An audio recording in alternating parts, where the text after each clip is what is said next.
ನಮಸ್ಕಾರ. ಬನ್ನಿ, ಇವತ್ತು ಒಂದು ತುಂಬಾನೇ ಶಾಂತವಾದ, ಸಮಯದ ಎಲ್ಲೆಯನ್ನೇ ಮೀರಿದ ಒಂದು ದೃಶ್ಯದೊಂದಿಗೆ ನಮ್ಮ ಈ ಪಯಣವನ್ನ ಶುರು ಮಾಡೋಣ.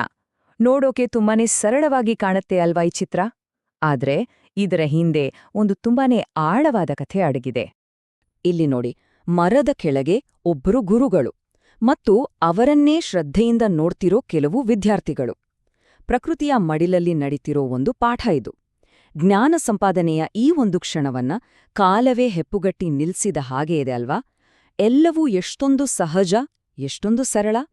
ಸರಿ, ಈ ಚಿತ್ರ ನೋಡಿದಾಗ ಸಹಜವಾಗಿಯೇ ಕೆಲವು ಪ್ರಶ್ನೆಗಳು ಮನಸ್ಸಲ್ಲಿ ಮೂಡುತ್ತೆ. ಯಾರು ಇವರೆಲ್ಲ? ಮತ್ತೆ ಇಷ್ಟೊಂದು ಶ್ರದ್ಧೆಯಿಂದ ಏನನ್ನ ಕಲಿತಾ ಇದ್ದಾರೆ?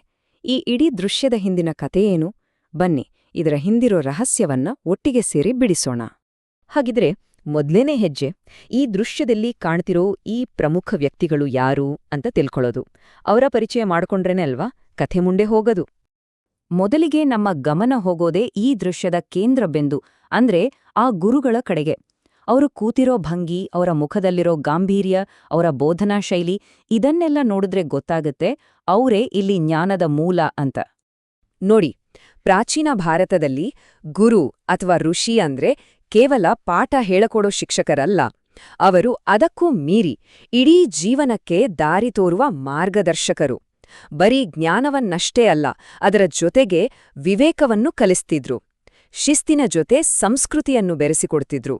ಅಂದ್ರೆ ಅವರ ಜವಾಬ್ದಾರಿ ಕೇವಲ ಒಂದು ತರಗತಿಗೆ ಸೀಮಿತ ಆಗಿರ್ಲಿಲ್ಲ, ಅದು ಅದಕ್ಕಿಂತ ಎಷ್ಟೋ ದೊಡ್ಡದು.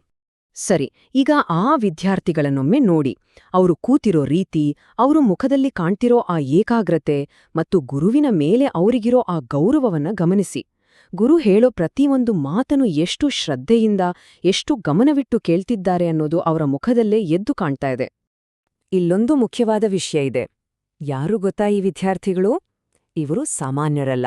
ಇವರು ಬೇರಾರೂ ಅಲ್ಲ, ಅಯೋಧ್ಯೆಯ 4 ರಾಜ್ಕುಮಾರರು: ಶ್ರೀರಾಮ, ಲಕ್ಷ್ಮಣ, ಭರತ ಮತ್ತು ಶತ್ರುಘ್ನ.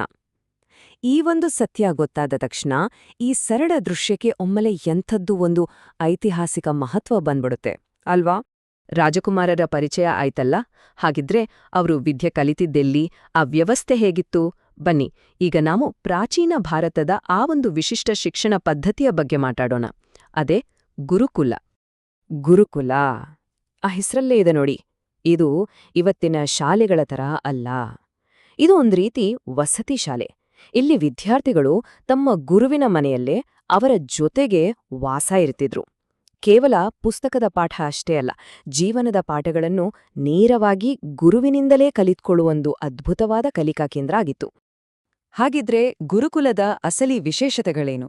ಮೊದಲನೇದಾಗಿ ಗುರುವಿನ ಜೊತೆಗೆ ಇರೋದು. ಇದರಿಂದ ಮಾರ್ಗದರ್ಶನ ಸದಾ ಸಿಕ್ತಿತ್ತು. ಎರಡನೇದಾಗಿ ಪಠ್ಯಕ್ರಮ.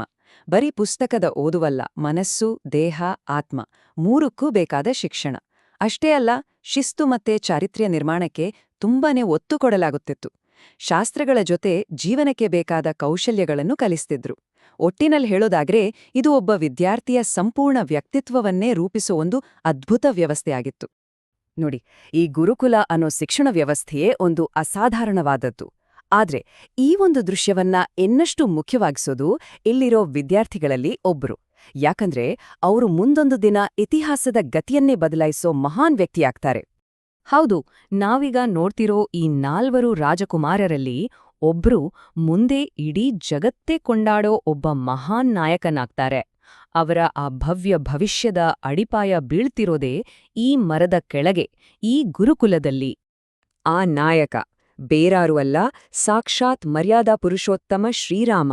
ಹೌದು, ಈ ದೃಶ್ಯ ಕೇವಲ ಒಂದು ಪಾಠದ್ದಲ್ಲ, ಇದು ವಿಶ್ವದ ಮಹಾಕಾವ್ಯಗಳಲ್ಲಿ ಒಂದಾದ ರಾಮಾಯಣದ ನಾಯಕ ಶ್ರೀರಾಮನ ಬಾಲ್ಯದ ಶಿಕ್ಷಣದ ಒಂದು ನೋಟ. ಅವರ ಆ ಮಹಾನ್ ವ್ಯಕ್ತಿತ್ವದ ಬೀಜಾಂಕುರ ಆಗಿದ್ದಲ್ಲಿ ಇಲ್ಲಿ. ಹಾಗಿದ್ರೆ ಈ ರಾಜಕುಮಾರರು ಇಲ್ಲಿ ಬರೀ ಪುಸ್ತಕದ ಜ್ಞಾನವನ್ನಷ್ಟೇ ಪಡಿತಿದ್ರಾ? ಖಂಡಿತ ಇಲ್ಲ. ಅವರು ಕಲ್ತಿದ್ದು ಅದಕ್ಕೂ ಮಿಗಿಲಾದ ಪಾಠಗಳನ್ನ, ಜೀವನ ಪರ್ಯಂತ ಜೊತೆಗೆ ಬರುವಂಥ ಪಾಠಗಳನ್ನ. ಇಲ್ಲಿ ನಾವು ಗಮನಿಸಲೇಬೇಕಾದ ಒಂದು ಮುಖ್ಯವಾದ ಅಂಶ ಅಂದ್ರೆ ಜ್ಞಾನ ಮತ್ತು ಚಾರಿತ್ರ್ಯದ ನಡುವಿನ ಸಮತೋಲನ. ಒಂದು ಕಡೆ ಶಾಸ್ತ್ರ, ತತ್ವಶಾಸ್ತ್ರ, ರಾಜನೀತಿ, ಬಿಲ್ಲುವಿದ್ಯೆ, ಯುದ್ಧಕಲೆ ಹೀಗೆ ಜ್ಞಾನಾರ್ಜನೆ ನಡೀತಿತ್ತು. ಅದೇ ಸಮಯಕ್ಕೆ ಇನ್ನೊಂದು ಕಡೆ ಕರ್ತವ್ಯ ಅಂದ್ರೆ ಏನು, ಧರ್ಮ ಪಾಲನೆ, ವಿನಯ, ಎಲ್ಲರ ಮೇಲೆ ಸಹಾನುಭೂತಿ ಮತ್ತು ಎಲ್ಲಕ್ಕಿಂತ ಮುಖ್ಯವಾಗಿ ಆತ್ಮ ಸಂಯಮ ಈ ರೀತಿಯ ಮೌಲ್ಯಗಳನ್ನ ಮೈಗೂಡಿಸ್ಕೊಳ್ತಿದ್ರು. ನೋಡಿ, ಎಂಥ ಅದ್ಭುತ ಸಮತೋಲನ! ಕೊನೆಗೆ ನಾವು ಅರ್ಥ ಮಾಡ್ಕೊಳ್ಬೇಕಾದ್ದೇನಂದ್ರೆ, ಗುರುಕುಲ ಶಿಕ್ಷಣದ ಅಂತಿಮ ಗುರಿ ಕೇವಲ ಒಬ್ಬ ಸಮರ್ಥ ಆಡಳಿತಗಾರನನ್ನ, ಒಬ್ಬ ರಾಜನನ್ನ ತಯಾರು ಮಾಡೋದಷ್ಟೇ ಆಗಿರ್ಲಿಲ್ಲ. ಅದಕ್ಕಿಂತಲೂ ಮಿಗಿಲಾಗಿ ಒಬ್ಬ ಉತ್ತಮ, ಧರ್ಮನಿಷ್ಠ ಮತ್ತು ಎಲ್ಲಕ್ಕಿಂತ ಮುಖ್ಯವಾಗಿ ಒಬ್ಬ ಮಹಾನ್ ವ್ಯಕ್ತಿಯನ್ನು ರೂಪಿಸುವುದಾಗಿತ್ತು. ಇವತ್ತು ನಾವು ಬದುಕ್ತಿರೋದು ಮಾಹಿತಿಯ ಯುಗದಲ್ಲಿ. ಎಲ್ಲವೂ ನಮ್ಮ ಬೆರಳು ತುದಿಯಲ್ಲೇ ಸಿಗುತ್ತೆ. ಆದರೆ ಒಮ್ಮೆ ಯೋಚನೆ ಮಾಡಿ, ವಿವೇಕದ ಯುಗ ಅಂತಾನೇ ಕರೆಯಬಹುದಾದ ಆ ಕಾಲದಿಂದ ನಾವು ಕಲಿಯಬೇಕಾದದ್ದು ಏನಾದ್ರೂ ಇದೆಯಾ?